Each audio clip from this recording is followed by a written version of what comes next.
I've probably listened to 50 plus hours of Trump speaking, just like transcriptions and like speeches and press conferences and stuff like that, and it's always the same thing. It's never specifics.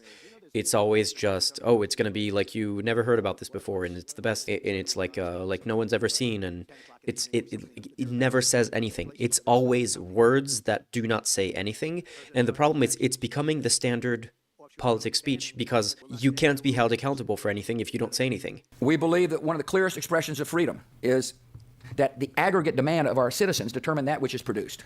Would you ever hear Trump say something like that? Like that is not a sentence that would ever come out of Trump's mouth because his brain can't even process that.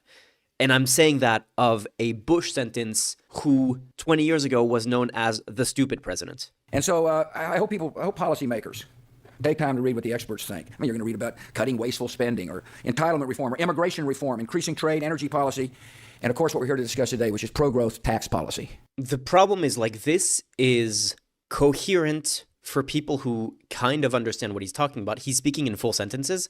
That's the thing.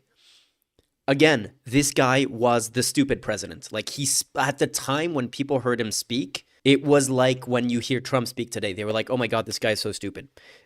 And now in comparison to what you hear Trump, this guy seems like, oh, he's actually coherent. Oh, he's actually making points. He's not being that much more specific than Trump, but like he's using words correctly and he's like making kind of sense. And he's talking about like is it like supply side economics or demand side economics or stuff like that? Those are conversations that you could have, but Trump never talks about that. He just talks about we're going to make it good. We're going to make it the best that's ever seen. And that's all that he ever says. He talks about trade deficits, and what he says about trade deficits doesn't even make sense. If you have an acre, you have a big deal. Now you multiply that by 625 million acres. That's like 625 big deals. It's like, feels like the whole ocean. And that's our strength, you know?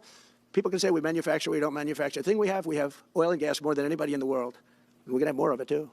But they took away... What's crazy is that he's speaking in simpler sentences and simpler words, but it's less understandable than what we were hearing from George W. Bush earlier, which was like more complicated words, but actually coherent sentences. And again, I'm not nostalgic of George W. Bush. Like the guy was a war criminal and a horrible president in every way. It's just the comparison of the stupid president versus the orange president. And the stupid president is actually smarter than the orange president.